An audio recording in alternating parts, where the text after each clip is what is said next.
તો અમદાવાદમાં આવેલી છે એક એવી જગ્યા કે જ્યાં ફ્રીમાં ચાની પરબ ચલાવવામાં આવે છે। પાણીની પરબ તો સૌ કોઈએ જોયેલી છે, પરંતુ આ તો ખાસ ચાની સેવાની સરવાણી કરવામાં આવી રહી છે।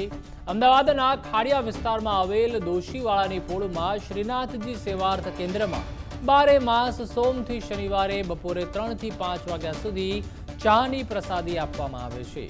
સુહાગભાઈએ પોતાના માતા પિતાની યાદમાં નિઃશુલ્ક ચાની સરવાણી શરૂઆત કરી।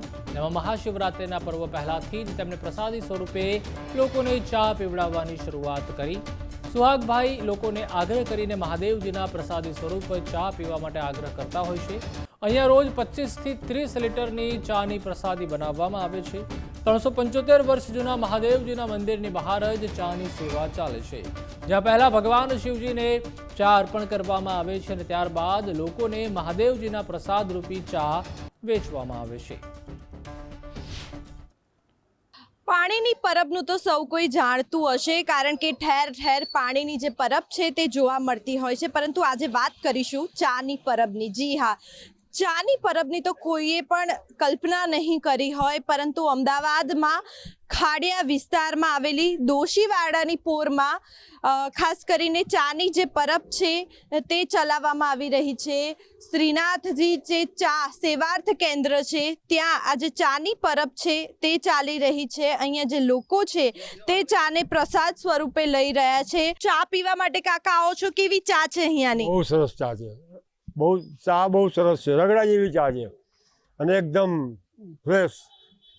ચાની શરૂઆત સાંજથી કરો છો, તે પહેલા કેવું લાગે છે ચા પીધા બાદ? એકદમ ફ્રેશ થઈ ગયા હોય એવું લાગે છે। બિલકુલથી આપણી સાથે અન્ય લોકો પણ છે। ચાની રકાબી આપના હાથમાં છે અને ખાસ કરીને ચાના પણ આપ રસિક લાગો છો। શું કહેશો અહીંયા જે ચાની પરબ ચાલી રહી છે તેના વિશે? ચાની પરબ સારી ચાલી રહી છે, બહુ મસ્ત બનાવે અને તુલસીની એવી નાખેલો ટેસ્ટ બહુ સારો ટેસ્ટ આવે છે અને બહુ આનંદ આવે છે ચામાં। સુહાસભાઈ છે, તેમના દ્વારા આજે ચાનું વિતરણ છે તે કરવામાં આવી રહ્યું છે। આપણે તેમની સાથે વાત કરીશું। શું તમારો અહેમ છે જે રીતે ચાની પરબ ચાલુ કરવામાં આવી છે? પાણી કરતા ચાની પરબ કઈ રીતે વિચાર આવ્યો? અમારા માતા પિતાનું અચાનક દેહાંત થઈ ગયું અને મારા મમ્મી પપ્પાનું એવું કહેવું હતું કે જે બી આવે ને ચા પાણી વગર જવા દેવું નહીં। તો અમારા ઘરે બી મહેમાન આવતા, દુકાન બી પપ્પા કોઈ એડ્રેસ પૂછવા આવે ને તો બી અમને ચા પીવડાવતા હતા। પણ ભાઈ એમનું ધ્યાન થયું, વિચાર કર્યો કે આ વિચારને આપણે કેમ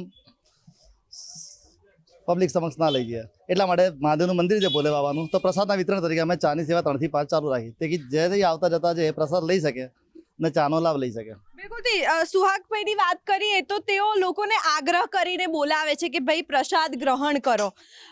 એમની સાથે વાત કરીશું, કેટલાથી કેટલા સમય સુધી જે ચાની પરબ છે તે ચલાવવામાં આવે છે? એ જ્યારે શરૂઆત કરી ત્યારે અમે 4 થી 5 1 કલાક ચાલુ કરી હતી, પછી પ્રતિસાદ સારો મળ્યો એટલે અમે 3 થી 5 સમય કર્યો છે અને હજી જો પ્રતિસાદ રહેશે તો એ સમય અમે વધારીશું। બિલકુલથી રોજની કેટલા લીટર જે ચા છે તેનું વિતરણ કરવામાં આવી રહ્યું છે? એવરેજ 30 થી 35 લીટર ચાનું વિતરણ આજની તારીખે ચાલે છે। બિલકુલથી, એટલે કે જે આ જે સેવાના જે પૈસા છે તે તમારા ફંડમાંથી તમે આપો છો કે પછી લોકો પણ સેવા આપતા હોય છે તેની? લોકોમાંથી સેવાનો આગ્રહ કરવા લેતા નથી, અમે અમારા ફંડમાંથી આપીએ છીએ। હું ને મારી મિસિસ એ અમારા જે પગાર છે ટૂંકમાં કે અમારી જે સેલરી છે એમાં 30% અમે આપીએ છીએ ફંડમાં। દૂર દૂરથી અહીંયા જે લોકો છે તે આ ચાનો પ્રસાદ ગ્રહણ કરવા માટે આવી રહ્યા છે અને આ જેવી તેવી ચા નથી। પહેલાં તો અહીંયા જે પ્રાચીન મંદિર આવેલું છે તેમાં શંકર ભગવાનને ચાનો પ્રસાદ ધરાવવામાં આવી રહ્યો છે અને ત્યારબાદ સોમથી શનિવારે 3 થી 5 સુધીમાં જે ચાની પરબ છે તે ચલાવવામાં આવી રહી છે અને લોકો અહીંયા ચા પીને પોતાની સાંજની શરૂઆત કરી રહ્યા છે। કેમેરામેન વિકી સાથે માનસી પટેલ, ગુજરાત ફર્સ્ટ, અમદાવાદ।